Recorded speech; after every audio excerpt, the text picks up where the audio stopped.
Isaque cresceu e foi desmamado.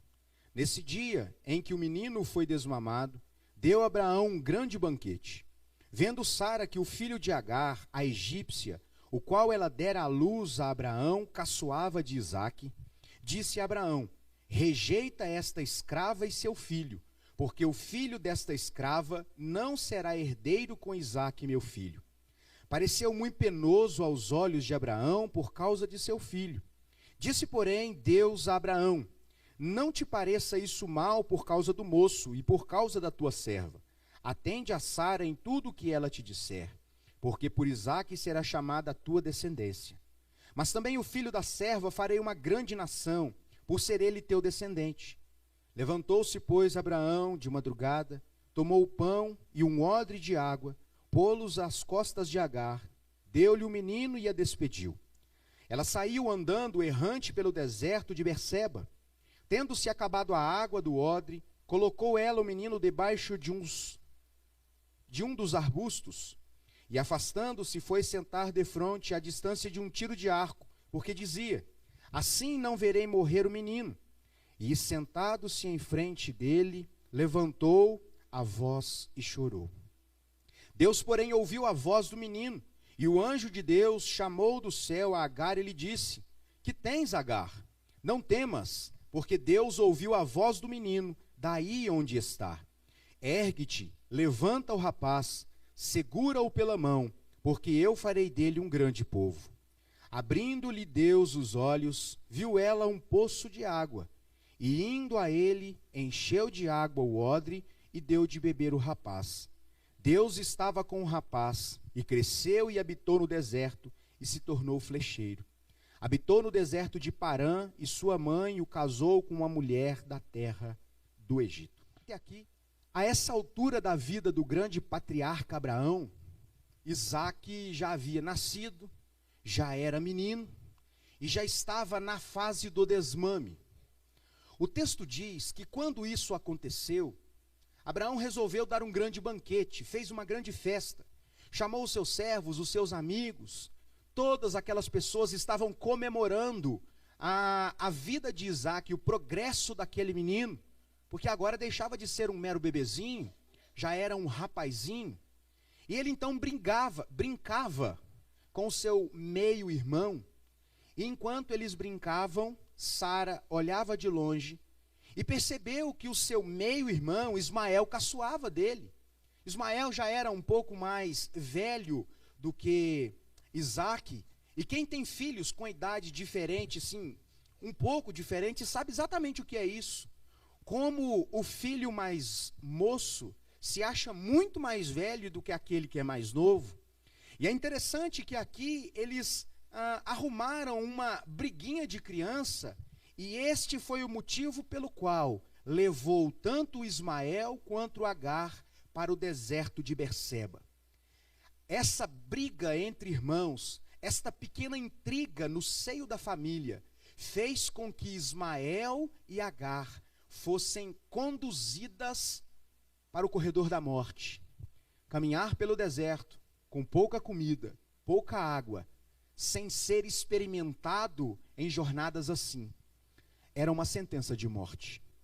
E eu fico pensando, meus irmãos, como a experiência de Agar nos faz pensar que existem dias da nossa vida, momentos que nós experimentamos, que a gente já está tão cansado, que a gente já insistiu tanto com determinadas situações, com determinadas pessoas, e a gente está tão ferido por determinadas coisas, que muitas vezes a nossa vontade é de desistir de tudo. De desistir, abrir mão, abandonar, chutar o pau da barraca, como diria meu pai. E quando eu olho para esse texto, eu percebo Agar como alguém que está vivendo um dia assim. E quem de nós já não viveu um dia assim? A nossa vida, meus irmãos, ela é composta por um emaranhado de sensações e emoções. Existem dias que nós estamos eufóricos, alegres, contentes, sorridentes. Até um tropeção no meio da rua é motivo para a gente rir e caçoar de nós mesmos por um tombo na frente das pessoas. Existem dias que já não são tão felizes assim, chegam mais boletos do que pagamento. Existem dias onde a gente não se sente tão saudável assim, e a enfermidade bate à porta da nossa família. Existem dias que os nossos relacionamentos parecem mais nos machucar do que nos abençoar. Existem dias que são ruins mesmo. Mas existem dias que têm a incrível capacidade de nos fazer pensar em desistir. A impressão que eu tenho é que Agar estava vivendo um dia assim. Um dia onde ela pensou em desistir. Um dia onde a sua reação foi assentar longe do seu filho para não vê-lo morrer e morrer sozinho. Um dia onde a vida pareceu não ter mais sentido. Um dia onde a vida, os planos, os projetos pareceram não se sustentar mais. Pode ser que você já tenha vivido um dia assim. Pode ser que talvez você já tenha pensado em desistir de determinados planos. E eu preciso dizer para você, alguns a gente de fato precisa desistir mesmo, porque não são vontade de Deus para nós. Mas nem sempre desistir é uma tarefa fácil. Nem sempre abrir mão daquilo que nos custou muito caro é uma tarefa fácil para nós, e isso traz consigo grande frustração. Às vezes, a única saída que encontramos diante da perplexidade, diante da impossibilidade de mudar determinadas situações, é desistir, é tentar fazer outra coisa, é mudar de assunto. Mas apesar dessa ser uma saída possível, o nosso coração não fica em paz, porque aquilo nos custou muito caro. Pode ser que você já tenha enfrentado ao longo da sua vida sofrimentos muito profundos, implacáveis, dolorosos. E sabe, eles fazem parte da nossa vida. Os sofrimentos, eles são muito democráticos. Eles vêm para aqueles que são abastados e vêm para os mais pobres. Os sofrimentos vêm para os saudáveis, assim como vêm para os doentes. Os sofrimentos vêm para os ímpios, descrentes, céticos, mas eles também vêm para os crentes. E isso nos inclui. Os sofrimentos, o dia difícil, a vontade de desistir, muitas vezes pode bater à nossa porta. Eu quero chamar a sua atenção para algumas características que são próprias, peculiares ao sofrimento. Em primeiro lugar, o sofrimento, ele é algo real, mesmo que você o negue. Ele é real. Sofrimentos são inevitáveis, mesmo que você não os deseje. Na mesma proporção que são realidade na nossa vida, eles são inevitáveis, porque vivemos num mundo caído, numa sociedade apóstata, onde o nosso próprio coração muitas vezes se deixa contaminar por essa cultura. E muitas vezes, até mesmo de forma voluntária, nos afastamos de Deus. E por isso, nós sofremos. Os sofrimentos são, muitas vezes, imprevisíveis. Tudo parece ir bem. Agar estava numa festa. Quem diria que aquela festa seria o estopim para a sua aparente sentença de morte? Os sofrimentos, muitas vezes, são imprevisíveis. Sofrimentos são inadministráveis. Eu sei que você pode pensar muitas vezes que tem o controle da situação. Eu sei que você pode pensar muitas vezes que você tem uma válvula de escape, uma forma de prover uma solução. Mas eu tenho uma triste notícia para você: nós não conseguimos administrar os sofrimentos. Eles são, por natureza, inadministráveis. Mas sabe, os sofrimentos também são pedagógicos. Eles trazem ensinamentos profundos para a nossa vida. E ao longo desses últimos dias eu fiquei pensando a respeito disso. Como muitas vezes o fato de conhecermos a Deus não nos isenta de termos dias difíceis, de recebermos más notícias. Como muitas vezes nós enfrentamos circunstâncias que nós já estamos tão cansados de lidar com elas, que nós simplesmente, pelo desgaste dos relacionamentos, pela insistência e às vezes pela falta de fé, nós sentimos lá no coração ainda que sem desejo de admitir publicamente, a vontade é de desistir, de abrir mão, de não insistir mais. Porque quem sabe assim, o sofrimento deixa de ser uma realidade. É muito interessante quando nós olhamos para esse texto, meus irmãos. É muito interessante quando nós percebemos nuances nesse texto, que pode nos ensinar muito a respeito dos nossos relacionamentos, da forma com que nós lidamos com as frustrações, com o dia mau, com o dia em que nós sentimos vontade de desistir, com a constatação de que muitas vezes nós precisamos desistir. Quando eu olho para esse texto, eu percebo uma briguinha, uma treta entre irmãos, causando um grande desastre familiar. E eu fico pensando muitas vezes como família, como povo, nós agimos exatamente como Isaac e Ismael. Conversas de corredor, palavras ditas em momento errado, na intensidade errada, do jeito errado, como se as outras pessoas nunca ficassem sabendo das mensagens que nós trocamos em grupos secretos, de como expomos a vida das pessoas de forma vexatória, jocosa. E quando essas coisas vêm à tona, como isso tem o poder de trazer sofrimento e tristeza, porque embora haja investimento na vida uns dos outros, muitos reagem com chacota, com vexame, com briguinhas de corredor, com dito pelo não dito, grandes desastres sendo promovidos no meio da família. Por uma forma não cristã de viver, por palavras ditas da forma errada, por falta de humildade, pelo desejo de tirar vantagem em todos os momentos, quem sabe ser mais esperto do que os outros, quem sabe criar um mundo paralelo, onde pode-se falar de tudo, pode-se fazer de tudo, e as outras pessoas nunca saberão desse nosso mundo paralelo, do multiverso. Mas é interessante que Sara viu o que estava acontecendo. Quando alguém percebeu aquele pequeno problema plantado ali, o estrago já estava feito. E muitas vezes nós não percebemos como pequenas atitudes podem se revelar em grandes problemas que podem trazer marcas profundas em relacionamentos antes aparentemente saudáveis. Quem sabe você já pensou em desistir, mas quem sabe em algum momento da vida você foi o agente que fez com que alguém desistisse. Você já parou para pensar nisso?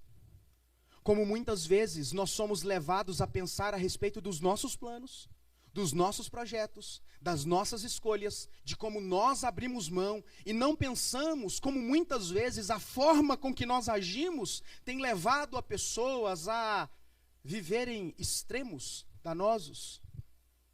Você já pensou em desistir? Você já pensou se você já fez alguém desistir?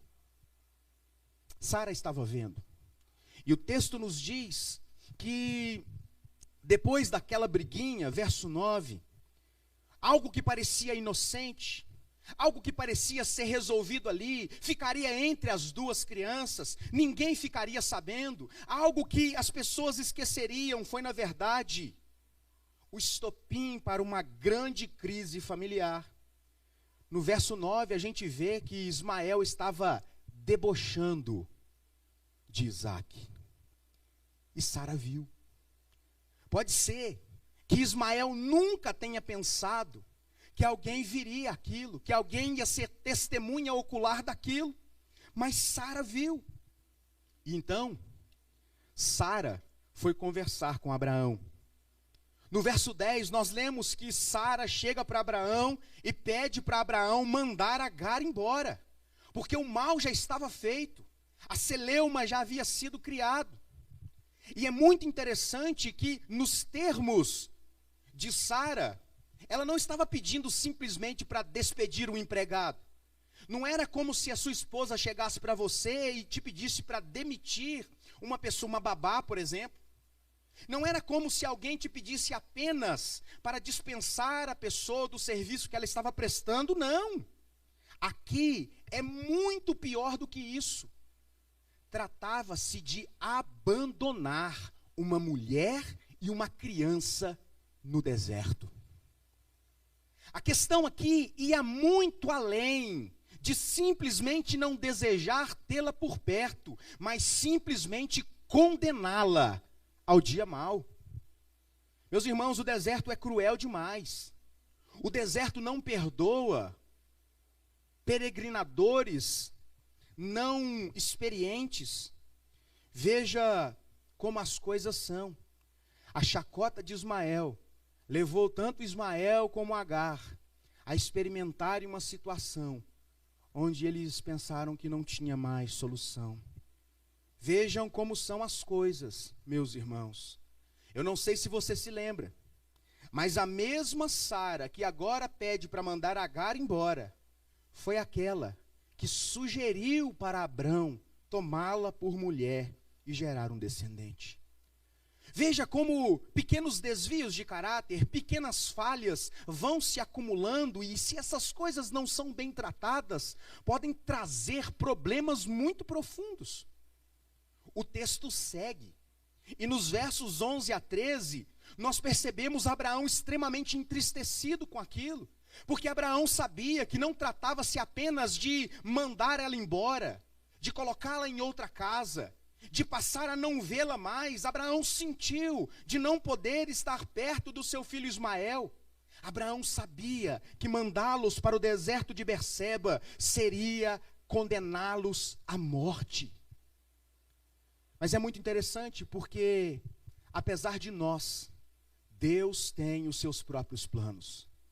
Apesar da dureza do nosso coração, da forma anticristã que muitas vezes nós reagimos às circunstâncias, como muitas vezes o nosso coração é endurecido e nós pecamos contra Deus, agindo mal para com os nossos irmãos, Deus não tem os seus planos frustrados, e Deus se vale até das nossas más escolhas para cumprir a sua vontade.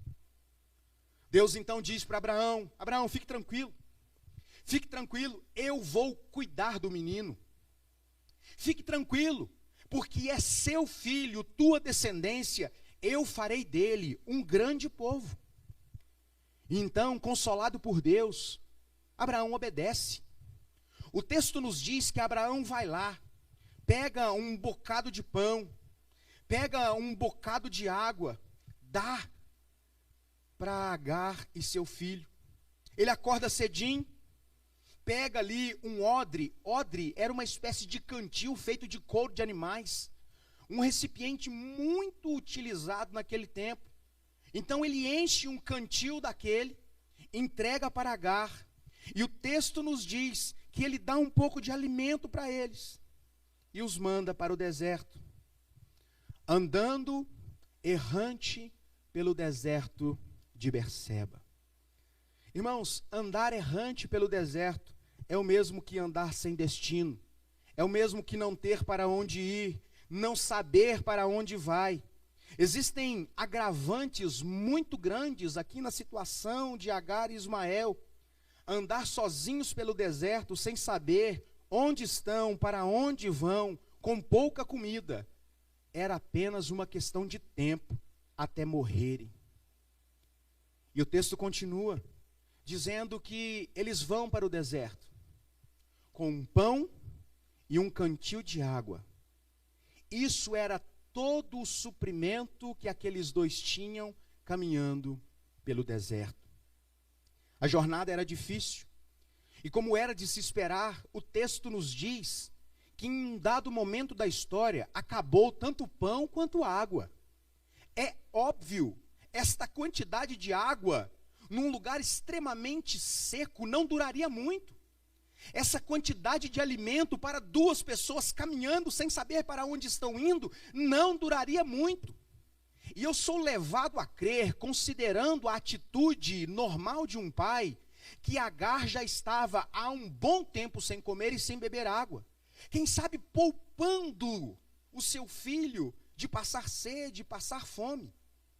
E eles caminharam deserto adentro. Eles foram simplesmente se embrenhando, tendo que lidar com desidratação, lábios inchados, boca seca, ferida. Porque a desidratação mata lentamente e de forma terrível. Agar, então, está diante de uma situação que ela não vê mais solução. Agar simplesmente pega o seu filho e coloca ele perto de uns arbustos, quem sabe para trazer alívio do sol. Porque já não bastasse mais a fome e a sede, vê-lo definhar ao sol seria crueldade demais. E ela não sabe mais o que fazer. Ela não tem mais como ajudar. As esperanças se foram. Os esforços parecem terem sido inúteis. Parece que é de fato hora de desistir. Parece que é momento de simplesmente se entregar. Agar então coloca o seu filho ali. E o texto nos diz que ela se distancia do seu filho um tiro de arco. Eu converti aqui para você ter ideia. Um tiro de arco equivale a 90 metros. Uma distância não muito longa, mas também não muito perto. Porque Agar queria saber como seu filho estaria, mas não perto o suficiente para vê-lo definhar e morrer. Tudo o que restou daquela mulher foi sofrimento, desesperança e lamento. Vontade de desistir, de entregar os pontos, de não continuar mais. O choro de Agar parece ser o choro daquele que não tem mais esperança de ver a situação transformada. Você já se sentiu assim? Você já se viu diante de uma situação que você insistiu tempo, que você investiu recursos financeiros, que você doou parte da sua vida, e simplesmente aquilo que você esperava, idealizava e sonhava não aconteceu, e você perde completamente a esperança de transformação? É assim que Agar está se sentindo. Irmãos, quantas vezes nós erramos, porque agimos diferente daquilo que nos orienta o salmo que lemos na abertura desse culto, e colocamos confiança demais na vida das pessoas. Quantas vezes você já se frustrou em ter investido em alguém, acreditado em alguém, se sacrificado por alguém, e com o passar do tempo você descobre que parece não ter adiantado nada. Tudo o que resta é murmuração, lamento, choro, porque você já perde a esperança de ver alguma coisa diferente acontecendo. E por mais que você se esforce, por mais que você se doe, por mais que você se sacrifique, as mudanças são apenas aparentes. Vem a frustração, o desengano, a vontade de dizer: eu cansei, eu desisto. Agar está assim. O choro dela soa como alguém que não tem mais esperança de ver aquela situação transformada. Alguém que não suporta mais os sofrimentos da vida, que está apenas aguardando o momento de desistir de fato. Agar está numa situação em que ela está aguardando apenas a cena do próximo capítulo. Alguém apagar a luz do interruptor, encerrar aquele sofrimento de vez, porque ela já tinha desistido de tudo. 90 metros de distância era necessário para fazê-la sozinha o suficiente para levantar a sua voz em choro e pranto, mas era longe o suficiente para não ver o seu filho definhando com aquela situação. Quantas vezes, meus irmãos, a solidão é tudo o que nos resta. Quantas vezes já não temos mais condições de abrir o nosso coração como de fato gostaríamos, para não virarmos objeto de brincadeiras como a de Ismael. Quantas vezes nos sentimos desenganados, e eu não sei se essa é a sua história, mas tem sido um pouco da minha. Quantas vezes nós nos sentimos assim, meio que como Agar no deserto, não querendo estar longe, mas tendo que manter distância, porque perto demais causa sofrimento, mas longe demais é insuportável. A vontade de desistir, de mudar, de reconhecer que o sacrifício foi em vão, de reconhecer que, embora tenha aberto mão de muita coisa, parece não ter valido a pena, tomou conta do coração de Agar. Mas aí, irmãos, quando o desisto de Agar tornou-se um comunicado pelas suas atitudes, quando ao olhar para essa cena desoladora, qualquer pessoa poderia ouvir nas atitudes deles: eu desisto, não aguento mais, não tenho esperança. O texto diz, verso 17, algo diferente acontece. Algo exterior a Agar, Ismael, Abraão, Isaque e Sara. A solução vem de fora. Acontece uma intervenção de Deus, porque o texto diz que Deus ouviu a voz do menino e enviou um anjo então para pôr fim àquele sofrimento. O anjo de Deus chega para Agar e dá uma ordem para ela. O que passas, Agar? O que está acontecendo? Não tenha medo. Meus irmãos, como as palavras desse anjo soam difíceis. No momento de extrema tristeza, quando não se tem esperança, no momento onde as pessoas em quem você confiou te abandonaram, ficaram em casa enquanto você está no deserto, e o anjo está dizendo: Agar, o que tens? Não tenhas medo. E quando eu olho para estas palavras, eu me lembro, irmãos, que fé é oposta ao medo. Porque quando nós cremos, todo medo se afasta. O que o anjo quer dizer a Agar é que ela precisava apenas confiar. Mas às vezes, a intervenção parece demorar, e eu me lembro de uma vez onde o reverendo Hernandes Dias Lopes disse algo muito interessante a respeito do sofrimento. Ele diz assim: tem horas que a aparente demora de Deus nos aflige mais do que o próprio problema.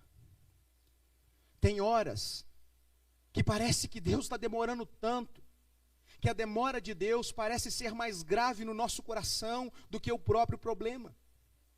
Agar estava vivendo um dia terrível. Agar estava vivendo uma situação aparentemente impossível de ser resolvido. O anjo então prossegue no seu diálogo e dá uma ordem a Agar. Irmãos, é muito interessante essa parte do texto, porque Agar estava prostrada, perto do seu filho, mas longe do seu filho, desesperada. Tudo o que ela conseguia ver e se lembrar era a intriga familiar, a traição, o abandono, o deserto, a sede e a fome. E então o anjo do Senhor vem até Agar e pede para que Agar levante os olhos. Como quem diz: Agar, você não está enxergando tudo. Agar então levanta os olhos e ela vê um poço no meio do deserto. Sabe o que é extraordinário? A narrativa não nos leva a inferir ou concluir que Deus fez um milagre, que o anjo furou aquele poço. Nós somos levados a perceber que o poço já estava lá, mas o sofrimento no coração de Agar era tão profundo que ela simplesmente não conseguia ver a salvação diante dos seus olhos. O texto continua dizendo: Agar, levante os olhos. E ela olha, vê aquele poço. Naquele momento o choro era perfeitamente compreensível. E ela estava com seu coração abalado. A situação era tão terrível que ela não fazia ideia de como sairia daquele problema. Mas o texto diz, verso 19, que ela abriu os olhos e ela simplesmente viu o poço. Ele estava ali. Mas o sofrimento no coração fez com que a cegueira dos olhos a impedisse de ver tudo o que Deus estava fazendo na vida dela. Versos 20 a 21 são o desfecho feliz de uma história triste. Deus estava com o rapaz, é o que diz o verso 20.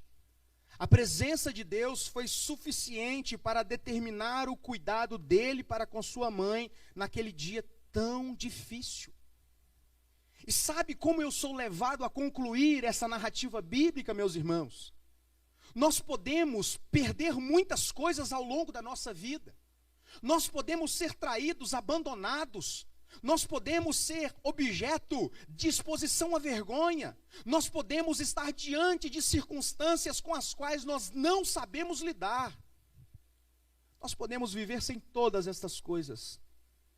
Nós só não podemos viver sem a presença de Deus, que nos faz ver aquilo que um coração entristecido não pode ver sozinho. Esse texto me faz pensar que muitas vezes, por causa do sofrimento, por causa das angústias, por causa destes problemazinhos que nós somos obrigados a enfrentar ao longo da nossa vida, nós nos tornamos incapazes de perceber tudo o que Deus está fazendo à nossa volta. Então, eu quero concluir esse texto dizendo para vocês: eu desisto. Eu desisto. Eu desisto de muitas coisas na minha vida. Eu desisto de tentar fazer sozinho. Eu desisto de investir em determinadas pessoas. Eu desisto de investir em determinados projetos. Mas eu desisto de desistir quando o assunto é do meu relacionamento com Deus. Eu não sei como anda a sua vida, como andam os seus projetos, como anda o seu coração. O Salmo 118, verso 5 diz: em meio à tribulação invoquei o Senhor, Ele me ouviu e me deu folga. Folga para o dia da adversidade, folga da tribulação. Enquanto esse dia de folga não chega, enquanto o coração está apertado, enquanto a vontade de desistir ainda bate no coração, lembre-se, tudo que você precisa é a presença de Deus no seu coração. A solução que nós precisamos para as demandas da nossa vida não podem ser encontradas nas pessoas, por mais que nós a amemos. Elas vão nos decepcionar. Você só será feliz se você confiar em Jesus. Eu gostaria de concluir fazendo algumas poucas aplicações. A primeira delas: confie na soberania de Deus. Afinal de contas, Ele está no controle. Agar e Ismael não sabiam para onde estavam caminhando. Acabaram exaustos num lugar onde eles pensaram que seria a sua morte, quando na verdade, pela soberana vontade de Deus, Deus os estava guiando para perto de um poço, no deserto. Segundo lugar, vença o medo. Às vezes, é preciso desistir mesmo. Às vezes é preciso mudar de ideia. Às vezes é preciso afastar-se um pouco. Mas lembre-se, você não está sozinho. Terceiro lugar, faça como Agar. Levante-se, lute, não se dê por vencido. Deus está conosco. Esta é uma promessa vinda dos lábios do próprio Cristo. Por fim, guarde no seu coração, naquele dia em que você quiser desistir, naquele dia onde a esperança de determinadas mudanças não forem mais alimentadas no seu coração. Tempos de crise nos ensinam uma grande lição. Nós precisamos orar mais por uma intervenção de Deus. Nós precisamos orar mais para que de Deus venha a solução. Traga cura e restauração. Para que a gente tenha coragem de desistir. E para que a gente tenha coragem de desistir. Seja qual for o deserto que você estiver enfrentando. E eu não sei, meus irmãos, quer dizer, de alguns eu sei. Mas eu não sei exatamente o que se passa no seu coração ao ouvir todas estas coisas. Eu quero que você se lembre. Por mais que o deserto seja um local impróprio para a vida, Deus é capaz de produzir poços e gerar vida no deserto. Eu não sei como está o seu coração. Eu não sei de quantos planos, quantos sonhos, quantos planejamentos você está pensando em desistir. Eu não sei quantas foram as vezes que você foi instrumento que causou esse pensamento no coração de alguém. Mas eu sei que Deus pode mudar essa situação. Deus pode mudar o nosso coração. Deus pode nos fazer ver um poçozinho lá no final, que é capaz de nos dar um fôlego a mais. E tudo que eu pedi para Deus foi: me deixa ter mais uma pontinha de esperança, me deixa investir mais um pouco, me deixa esforçar mais um pouco. E esse texto, meus irmãos, veio como um bálsamo no meu coração e me fez pensar que às vezes, de fato, nós precisamos desistir de muitas coisas. Coloque o seu coração diante do Senhor. Não conheço bem a sua história, não conheço bem as suas lutas, aquilo que muitas vezes veio à sua memória enquanto nós expunhamos esse texto. Mas eu sei que o nosso Deus, Ele está presente, onde quer que nós estivermos, por onde nós formos, quer desistindo, com dores, quer desistindo de desistir, por amor, Deus estará sempre conosco. E nos momentos adequados, Ele há de abrir os nossos olhos e nos ver que Ele está trabalhando a nosso favor. Que o deserto não é tudo, que as dificuldades não é tudo a nosso respeito. Deus faz brotar determinados poços, que faz apagar um pouco a dor que o deserto muitas vezes causa no nosso coração.